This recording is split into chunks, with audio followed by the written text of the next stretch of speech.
Thanks for watching. The next leg of our adventure will take us to the Serengeti, eventually. Rod and I had a couple of days before we met up with Tracy and Frans, who were enjoying some time at various parks in Zambia, including Motunondo, which they said was wonderful. So Rod and I decided to head inland to Lake Tanganyika via the Capia hot springs. This is the bird trail. It starts at the campsite and winds its way through the beautiful forest bush with the sound of the river in the background. We did some excellent birding, including sighting the Ross's turaco.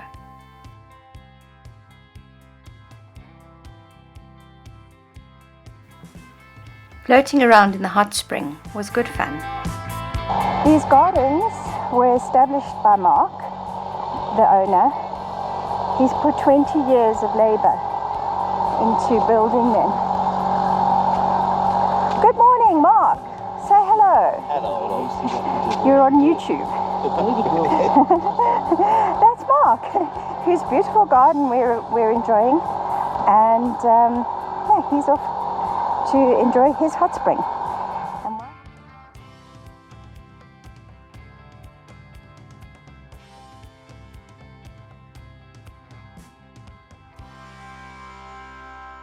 So this is the bar.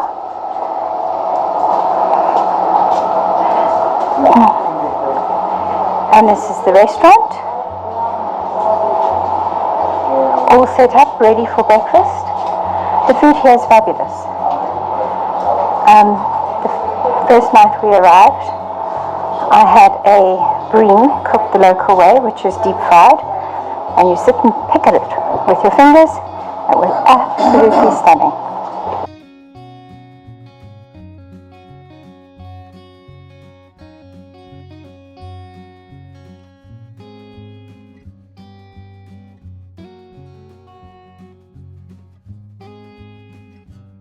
Morning. We left Capia Hot Springs and headed for Kasama and did some light shopping. There were quite a few things we couldn't get in Maputo, and Kasama has a proper shop right. So if you're in the north of Zambia and you're heading anywhere near Kasama, you know, Maputo's great for fuel, but it certainly doesn't have the kind of facilities or shopping that they have in Kasama. We are camping right next to the shore. We can hear the waves rolling in, and I can't see the other edge of the lake or the other side of the lake. We can see an edge over there, so maybe we're in a bay of some kind, I don't know. It's a bit rocky. You have to be a bit sure-footed. This is an absolutely magnificent, that is a big tree. I could be wrong, but it's the tree that we parked under. So we call it haunted now.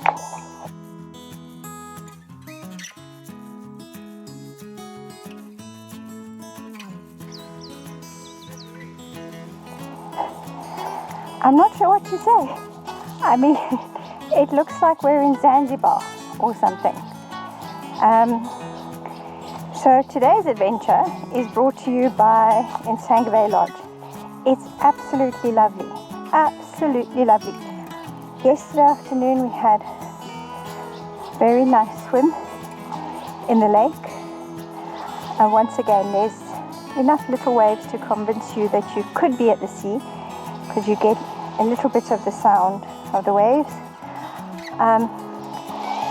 That old boat in the distance is a hangout for the local cormorants, and we saw some egrets. This is the little bay. The lodge is nice. The rooms are very cute, nicely appointed.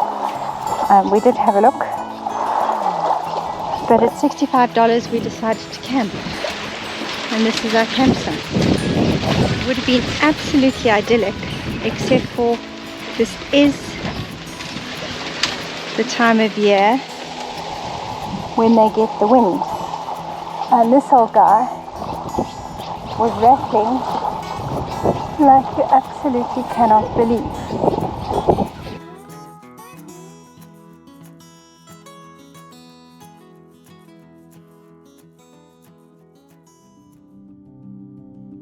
Still heading for Mbala to rendezvous with Tracy and Frans, we spent a morning at the Colombo Falls, which at 222 meters is the highest waterfall in Zambia, the second highest on the African continent after the Tugela Falls in South Africa. The road out of Nsanga Bay was really rocky. Really rocky. In fact, the GPS gave us one of those warnings that said serious 4x4 required. We did have some lovely views of the bay on the way up though. If you are enjoying this series, please give us a thumbs up, and if you're new here, you're very welcome to subscribe. If you've got any questions, drop us a comment. I do answer every comment.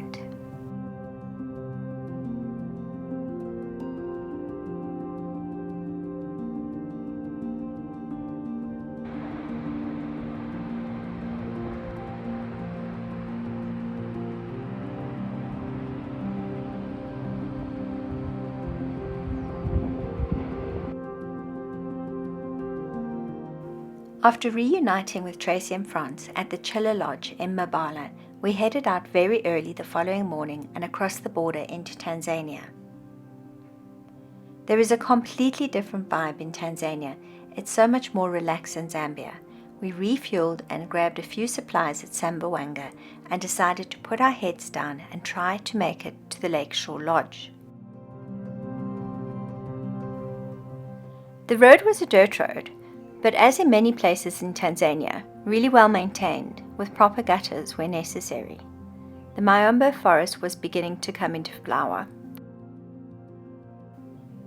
Rod and I were already falling in love with Tanzania, and it was only day one. We camped at the LakeShore Lodge for 3 nights, and it really was like a beach holiday. Rod and I went snorkeling, and we all spent a lot of time hanging out on the beach. The campsite is nice. It's under huge marilla trees with really nice bathrooms and a decent wash-up area. Good birding as well. Rod and I also ate in the restaurant. At $25 per head, it was pricey, but the food was good and it was so nice to have something different and in such a beautiful setting.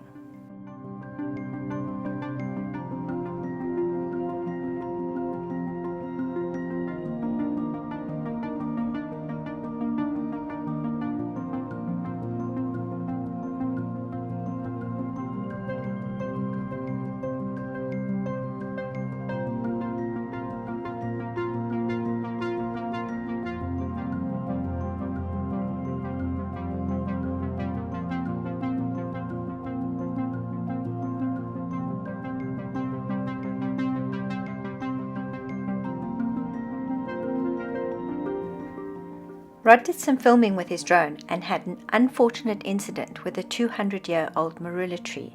I have to say, BrandHub really didn't try very hard to help us with the repair replacement process. Eventually we bought a new drone from Drone World Africa.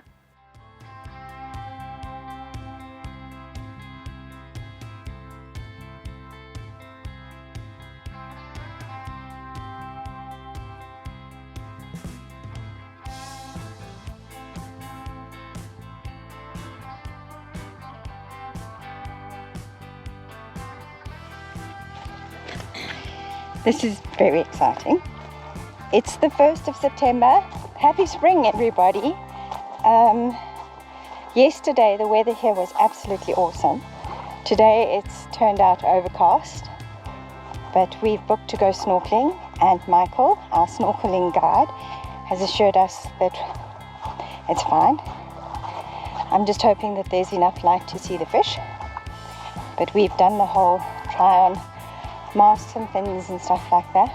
A couple of days ago when we were at Tanganyika Science Lodge, it does really feel like a little diving island, and this feels even more. It even looks like, I don't know, I think the Maldives more than anything else. and we're just going to see what we can see.